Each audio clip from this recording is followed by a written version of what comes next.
Patricia, ante todo, ¿cómo surge la necesidad de crear este manual, de escribirlo y de ser un manual que pueda ser práctico tanto para adultos, padres, como también para las escuelas? La necesidad surge del trabajo diario, ¿no? Nosotros somos una fundación que damos atención en duelo, una atención gratuita en Madrid a todas las personas que lo necesitan. La primera necesidad que vimos fue que los niños, claro, quien atiende a esos niños que también están en duelo, que también son importantes, y a partir de la experiencia y de una elaboración de una guía previa, pues surgió la mejora y la elaboración de un manual con cuestiones prácticas que se nos presentan cada vez que entramos en terapia con los niños o cuando damos formación en colegios o a los padres. Entonces intenta recoger un poco todas esas ideas, todas esas necesidades que se nos han ido planteando a lo largo de estos años. Me gustaría preguntarle también a Carlos, en tu caso, en el día a día, sabemos que has tratado siempre más con adultos, también con adolescentes, si hablamos, por ejemplo, del caso del accidente de Freixinals, donde eran un grupo de adolescentes. ¿Cómo se encara esta primera situación de crisis trauma? Acaba de ocurrir el accidente, llegáis al punto del accidente y ¿cómo se gestiona? Bueno, lo primero es no precipitarse, conservar en la medida de lo posible la calma, teniendo en cuenta que eso puede ser un tópico. Y a partir de aquí es cuestión de ir gestionando las emociones, facilitar la canalización de esas emociones por parte de víctimas, tanto víctimas tal cual como allegados, y a partir de aquí procurar que en la medida de lo posible se vuelva a una normalización de la situación anterior. Yo quería preguntar también a Patricia, porque hemos tenido recuerdo el caso de una escritora que habló de la pérdida de su hija, y como ella comentaba, a partir de un libro que había hecho, como en el centro escolar, nos decía en la entrevista, había un programa para ayudar o para integrar a los niños que tenían que tener un hermanito, una hermanita, cómo gestionarlo, y en cambio no estaban nada preparados para gestionar la pérdida de un niño en el centro. Es cierto que los centros escolares, ahora cada vez menos, pero hace tiempo y les costaba mucho gestionar esto. Es que a los adultos también es una situación que nos duele, es una situación que en principio valoramos como contra natura. Yo siempre les digo que antes o después dentro de un centro educativo se van a encontrar una pérdida, bien porque hay un accidente como los que han ocurrido con adolescentes que van de viaje, o bien porque un niño enferma, o un docente, o cualquier personal del centro, y los niños no son ajenos a esa realidad. O sea que habría que contemplar, igual que se atiende que va a tener un hermanito que forma parte de la vida, la muerte forma parte de la vida, y también deberían atender a esos niños o tener un protocolo para que el niño pueda reintegrarse en el aula si es que no lo hace con normalidad. Claro, evidentemente a los más pequeños lo que siempre hay es el instinto de protección, y como la muerte es un tema tabú y que queremos como apartar la mirada lo máximo posible, a veces puede haber esta protección malentendida cuando la realidad está ahí y habrá que gestionarla. Claro, lo que no nos damos cuenta es que ese intento de proteger al niño le desprotege de una realidad que antes o después va a vivir, y ese desprotegerle le deja sin habilidades para enfrentarse a la primera muerte, a esa primera muerte o a esas muertes que va a ir aconteciendo, porque es bastante habitual que antes o después un niño en edad escolar pierda a lo mejor a un abuelo, en determinados casos pierde un progenitor o un hermano, pero se va a encontrar con esa situación en algún momento de su vida. Si lo hemos apartado o si no sabe, no va a saber qué emociones tiene que expresar, o si se puede o no se puede, o cómo hay que reaccionar, o si sus reacciones están justificadas o no. Vamos a hablar, Patricia, si te parece, de cómo enfocarlo. Tú en el manual explicas desde los 0 a los 3 años hasta los adolescentes, cómo seguir unas pautas diferenciadas, unos consejos, porque evidentemente no es lo mismo transmitir una muerte o gestionar el duelo en un bebé o una persona más pequeñita que no en un preadolescente o adolescente. De hecho, tú, en palabras muy generales, explicas que hay que tener muy en cuenta no solo la edad, sino también sus miedos, los sentimientos, saber contestar a las preguntas, es decir, no inventarse cosas, no utilizar metáforas que les lleven a males entendidos y luego la situación sea un poco más complicada. Sí, es verdad que para cada etapa de edad hay unos consejos básicos. Como bien dices, pues no es lo mismo atender el fallecimiento entre los 0 y los 2 porque estamos hablando de un bebé.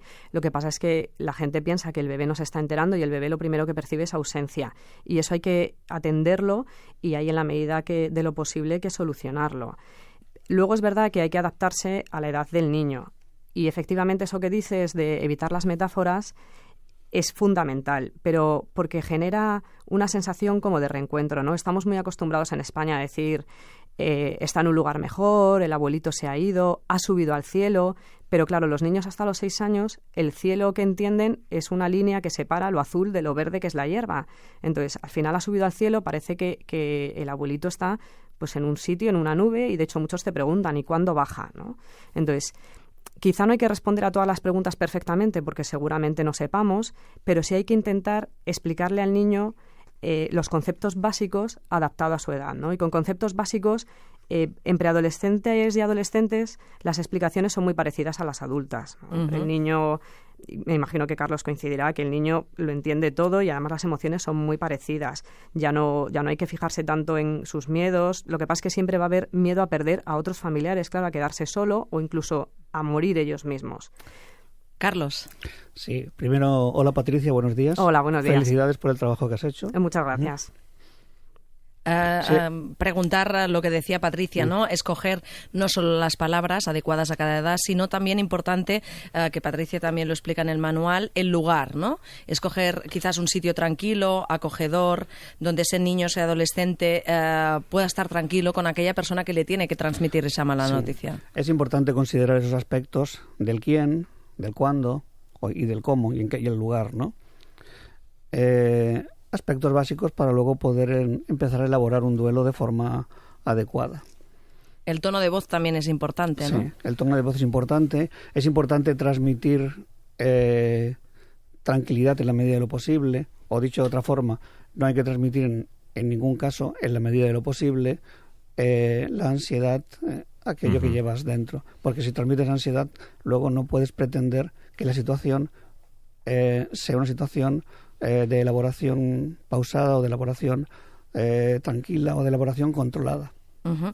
Además, en el libro, aparte de el quién, el cómo, el cuándo, ¿no? El sitio, el lugar que escogemos, el lenguaje que utilizamos, en el libro también defines de distinta manera aquella muerte que es esperada, es decir, lo que ocurre en una persona que es a lo mejor bastante mayor y que ha completado su ciclo de vida, a la muerte inesperada, ¿no? Aquella que ocurre quizás en la infancia, adolescencia o un adulto, pero que no ha llegado al final de su ciclo vital. O también distingues entre la anunciada y la repentina, con lo cual ahí se tiene que gestionar ese duelo, esa noticia de manera distinta.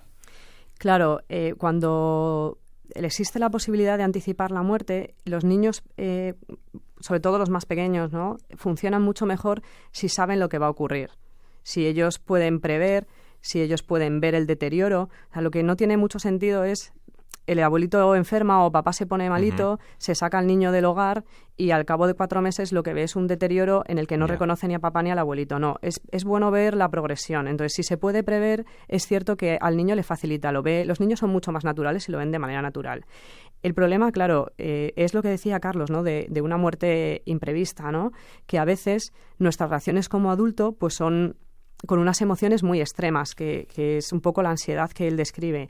Y de esas emociones sí es conveniente proteger al niño, porque la muerte es algo que forma parte de la vida y que aunque en un primer momento parezca terrible, el 95% de las personas superan un duelo sano. Muy poca gente se queda atascada en ese dolor, en esa muerte, y los niños son los que menos. O sea, los niños se echan de menos, los niños sufren, los niños sienten pena, ira, rabia, pero es cierto que si el adulto, cuando se lo comunica o algo inesperado, la reacción es muy exagerada, el niño va a sentirse muy descolocado.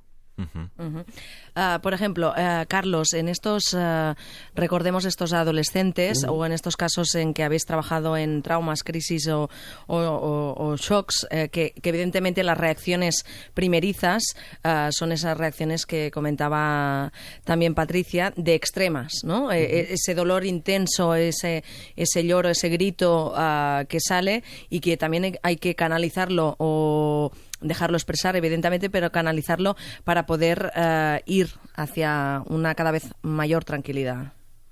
Sí, es decir, una vez aparece el trauma, es decir, la persona va caminando por la vida, se produce una situación de interrupción de su vida normalizada y como consecuencia de esa interrupción aparece un trauma.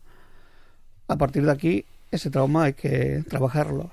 Forma de trabajarlo, posibilitar que las emociones aparezcan, canalizarlas, como bien dices, pero con un control de tal manera que no existan pensamientos en bucle, que lo único que hacen es hacer unas emociones hiper desarrolladas, pero que en cualquier caso no favorecen ni mucho menos, sino que obstaculizan un proceso del duelo. Es decir, el proceso de duelo seguirá su desarrollo más o menos normalizado, y de lo que se trata es de acompañar, como se suele decir en un sentido coloquial, acompañar en el sentimiento. Uh-huh. Facilitar que ese sentimiento sea un sentimiento de elaboración, de situarse realmente de aquello que está sucediendo. Yo quería preguntaros a los dos, por los distintos ámbitos que estamos tratando, aunque sea de un elemento común como es la muerte, el hecho de que si en los niños, quería preguntar respecto a los adultos, en los niños las reacciones pueden ser más estandarizadas o más o menos previsibles, es decir, un adulto ya ha desarrollado unas reacciones, una manera de integrar la muerte a partir de experiencias que haya tenido, porque por ejemplo entrevistábamos en este programa a Antoine Legui, que ha hecho el libro sobre cuando perdió a su compañera en Bataclan, y él por ejemplo decía que evitaba a los psicólogos. En aquel momento él no quería a nadie y quería vivir aquel momento, y que precisamente él necesitaba apartarse del trabajo que hacía Carlos, por ejemplo. Es decir, que cada uno, sí que el adulto, cada uno puede tener una reacción, nos quedamos con las exageradas, pero a lo mejor hay alguien que no dice nada y puede salir el tema mucho más tarde y peor. Es difícil de predecir qué sucederá, ¿eh? Seguramente el repertorio de conductas de un niño es como más, digamos, no tiene tantas posibilidades, y su forma de elaboración es más como más próxima, como más posiblemente, hasta podríamos decir, más natural, entre comillas. En un adulto no se puede predecir, es decir, el protocolo de intervención está muy claro, ya se sabe, pero el procedimiento de intervención en cada uno de los casos hay que individualizarlo. Es variable. Entonces, hay adultos que reaccionan de una forma casi como si no hubiera sucedido nada, lo cual indica que ha sucedido mucho porque eso tiene de salir, y otros que cada uno utiliza sus recursos para sobrevivir, también el niño. Y eso depende mucho de cómo, de los vínculos que tenga con el ambiente, de quién le comunique, de todo ese procedimiento, que sería, como decía antes, la actualización de un protocolo que teóricamente todo el mundo sabe lo que hacer. Patricia. Sí. Bueno, es cierto, nosotros lo que decimos es que en los primeros momentos las reacciones son muy variadas y todas son válidas. Al inicio del duelo casi cualquier reacción, y en los niños también. Si deja de comer, si llora, si duerme peor, todo es normal. Lo que pasa es que en los niños sí que hay que hacer un pequeño matiz. Es que así como la vida de un adulto puede detenerse sin muchas consecuencias porque ya ha adquirido sus habilidades, ya está, pues a lo mejor se ha desarrollado profesionalmente, el niño, su vida es muy rápida. Tiene colegio, tiene actividades extraescolares, tiene fiestas, tiene que salir con amigos, y si su vida se detiene durante mucho tiempo, puede que no sea capaz de reintegrarse a cosas que son obligatorias. Entonces, para mí no es tanto las reacciones que, como yo siempre digo al principio, digo, no pasa nada, no os asustéis, es normal. Cuando la gente viene al inicio, es que el niño ha dejado de salir con sus amigos. Pues si acaba de suceder la muerte, yo digo, bueno, ahora mismo es normal, o sea, el niño está triste o el niño está más pegón, todo eso entra dentro de la normalidad. Pero si eso incapacita una de las áreas, si el niño ha dejado de ir al colegio y se mantiene en el tiempo, eso ya es perjudicial. Entonces, ahí es cuando nosotros pues sí que recomendamos la atención, ¿no? Que el niño se reintegre lo antes posible a sus rutinas y a su vida cotidiana. De hecho, tú hablas de en la mayoría de franjas de edad de mantener esas rutinas, ¿no? La vida sigue y esos niños, sobre todo de edades entre los 0 y los preadolescentes, pues tienen un día a día que tienen que más o menos seguir con la normalidad para también que las cosas se vayan canalizando. Tú hablas, por ejemplo, también de que los preadolescentes tienen cierta dificultad para expresar sus emociones. Eso lo sabemos todos. Sí.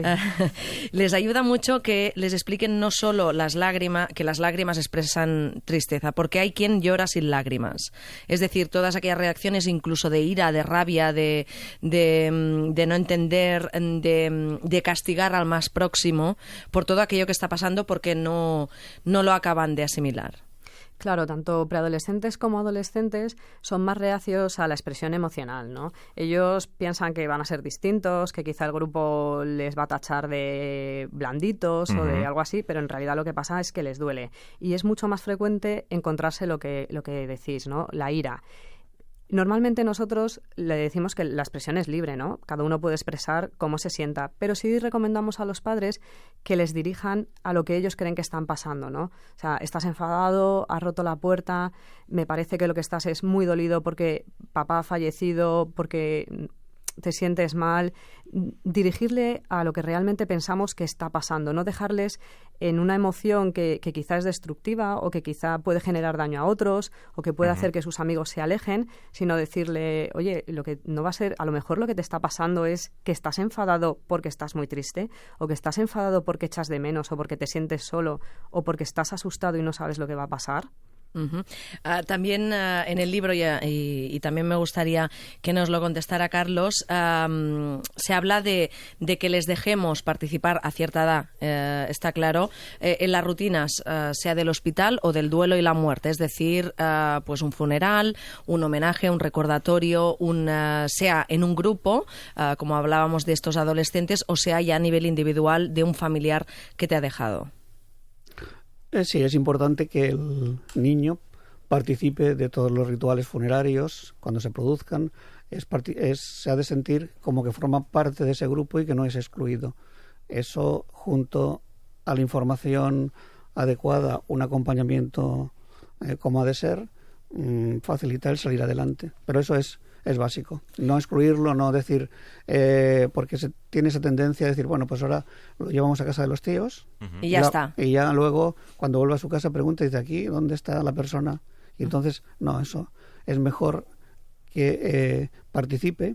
Cuando digo participe es también respetando un poco aquello sin forzar. Tampoco ha de ser nada por obligación. No hace falta que es sencillamente seguir una lógica, un sentido común. A veces el sentido común es la mejor de las intervenciones. Patricia, es así, ¿no? Ayudarlo también a comprender el tema de la muerte, hablar con claridad y sobre todo no pensar que aquello le va a traumatizar, porque quizás apartarlo puede ser peor. Completamente de acuerdo. El niño que se siente excluido y que se encuentra con todo hecho ha perdido muchas oportunidades, a lo mejor de dar un último beso o de estar con las personas a las que quiere y sentirse recogido. Es lo que decía Carlos, ¿no? Se le lleva a casa de una tía o se les lleva, como yo he visto, ¿no? No, se fue con sus primos al parque de atracciones. Bueno, pero es que es un momento muy doloroso en el que hay que estar presente en esas emociones y prácticamente a cualquier edad podrían participar en su medida explicado de un rito funerario. También, por ejemplo, en la parte que se habla ya de este manual para las escuelas, de hecho se habla de cuando en una escuela sea un compañero de clase, sea un profesor, sea un grupo de amigos de la misma clase que por un accidente puede ser que hayan fallecido, el crear esos momentos, ¿no? Sea pues desde un blog, un mural, los actos de homenaje que se hagan ya no solo los funerarios, sino en la misma escuela, ¿no? El poder escribir, que cada uno pueda dejar su mensaje, ¿no? A aquella persona que ya no la va a volver a ver más y que tiene esos sentimientos. Claro, imagínate que en un aula que ha fallecido un compañero nosotros nos hemos encontrado infinidad de situaciones. de repente al día siguiente actuamos como si no hubiera pasado nada y entra la profesora de literatura a dar clase. Sería una situación horrible. Todo el mundo está afectado, ¿no? Es lo que nosotros llamamos pues ciertos duelos que son colectivos. Entonces, es cierto que hay que darles un espacio para expresar las emociones, para hablar de cómo se sienten, cómo lo han vivido, cómo se han enterado y luego para decidir entre todos qué cosas hacen, si quieren hacer un homenaje, si van a retirar y cómo van a retirar las cosas del fallecido o de la fallecida. Uh-huh. Yo creo que es algo en lo que la clase debe participar porque no es ajena a ese dolor. No podemos hacer que no ha pasado nada. Uh-huh. Carlos, en este caso hablábamos de las intervenciones, por ejemplo, de Hermann Wins o de el accidente de Freginals, donde iban este grupo de adolescentes que volvían de un viaje. En este caso también es importante, ¿no? El también ese duelo colectivo, aparte del individual, ¿eh? Sí, de hecho, de las personas que iban en los autobuses, también se hizo una intervención, aunque no estuvieran heridos, no estaban heridos en el sentido físico, pero sí que estaban afectados en un sentido psíquico. Es decir, ahí el duelo hay que compartirlo. Es decir, en el momento en que ese duelo se comparte, uno asume, hace suyo la parte que le toca, la parte que considera, y a partir de aquí no se crean situaciones fantasmáticas o imaginarias o de culpabilidad, porque alguna situación de culpabilidad había, tanto en el caso de Hermann Wins, porque parece ser que alguien cambió su sitio por otro y la persona decía, bueno, pues si hubiera estado en el sitio, bueno, pues todo eso hay que trabajarlo, no se puede dejar al albur de las circunstancias, es decir, ya se pasará. También déjame preguntarle a Carlos, por si quiere hacer alguna crítica, el papel de los medios de comunicación en estos momentos, ¿cuál debería ser o cuál no debería ser? Además de informar, claro, pero más allá... A veces en estas circunstancias se puede vivir los medios de comunicación como un oponente, es todo lo contrario. Es decir, lo único que no hace un medio de comunicación es dar por supuesto, es decir, ha de notificar aquello que sabe con certeza. Lo otro no. Y, no especular y... Sí, y a veces se especula, o a veces, por ejemplo, se hacen preguntas... no al portavoz, sino a alguien que pasa por allí, y alguien que pasa por allí con afán de protagonismo dice lo que le parece, claro, y se genera una situación de rumor que se va extendiendo y así. Eso no debería de ser. Pero también hay que decir que afortunadamente en los medios de comunicación, pues salvo algunos que son muy efectistas, son aliados, no son lo contrario, ¿no? Patricia, ¿qué te parece lo que preguntaba Ramón sobre el papel a veces de los medios de comunicación? Porque cuando se produce un trauma colectivo es importante la noticia que se da y cómo se da. Claro, es lo que dice Carlos. Normalmente el tratamiento de la información suele ser el adecuado. Lo que pasa es que también tenemos que tener en cuenta que las personas que están al otro lado, que han sido protagonistas de la noticia, pues lo viven de otro modo, ¿no? Yo, por ejemplo, quizá te puedo hablar un poco del tratamiento del Madrid Arena, ¿no? Cuando hubo la avalancha, bueno, pues a nosotros nos llegaron pues X amigos de las víctimas, adolescentes, y ellas se quejaban a lo mejor un poco de esa frialdad a veces con las que ellas reciben a los medios, con las que se ha tratado la noticia, y muchas veces forma parte de quizá una pequeña especulación porque todavía las cosas no son claras, pero sí que existe la necesidad de informar. Entonces, a veces la gente se queda en los detalles, pero también es cierto que ellas han utilizado mucho los medios de comunicación precisamente para trabajar ese dolor, para ser conscientes de la realidad, para hacerse cargo de pequeñas cosas, de pequeños detalles. Entonces, hay otra parte, pues que es verdad que la información es adecuada y la información es buena. Y también en el caso de la muerte, ya para acabar, tanto a Patricia como a Carlos, hay toda una serie de creencias erróneas que hemos ido explicando en el sentido de sobreproteger a aquel niño o aquel adolescente para no contarle toda la realidad, incluso pensar que no lo va a entender todo aquello que nosotros le tenemos que explicar. Patricia. Bueno, sí, es cierto que hay un montón de creencias erróneas, ¿no? La que dices es la primera, que el niño no lo va a entender o que el niño no puede sufrir. También hay muchas creencias alrededor de aquellas cosas que van a traumatizar al niño. A lo mejor llevarle a un tanatorio le va a traumatizar y te lo dicen. O, por ejemplo, que el duelo dura un año. Y que a partir del año pues tenemos que estar bien cuando no hay una fecha. Hay una serie de cosas que una persona tiene que hacer con su duelo y tiene que hacerlas para poder avanzar. Entonces, es verdad que hay muchas creencias que mantenemos los adultos que dificultan a veces los duelos infantiles porque les metemos en un papel que no les corresponde. Carlos. Totalmente de acuerdo. El primero que ha de elaborar el duelo es el adulto para poderlo transmitir de forma adecuada al niño, porque si no, la propia fantasía, ese imaginario del adulto, se transforma, se amplifica cuando se transmite la noticia al niño. Y el pensar que también el tiempo lo cura todo. No, el tiempo cura lo que cura, que muchas veces cura poco. Pues agradecer muchísimo que nos hayáis acompañado y agradecer vuestro trabajo, porque, bueno, mientras la sociedad en su conjunto cada vez tenemos la sensación que intenta hacer ver que la muerte no existe y es el único hecho certero que todos vamos a morir en algún momento y que vamos a vivir muchas muertes a lo largo de la vida, pues que haya profesionales que os ocupéis, pues se tiene que agradecer. Muchísimas gracias, Patricia Díaz, un abrazo. Gracias a vosotros por el espacio. Gracias a vosotros. Y a Carlos Muñoz, gracias. Déu i 42, gràcies, Rosa. A tu. Radio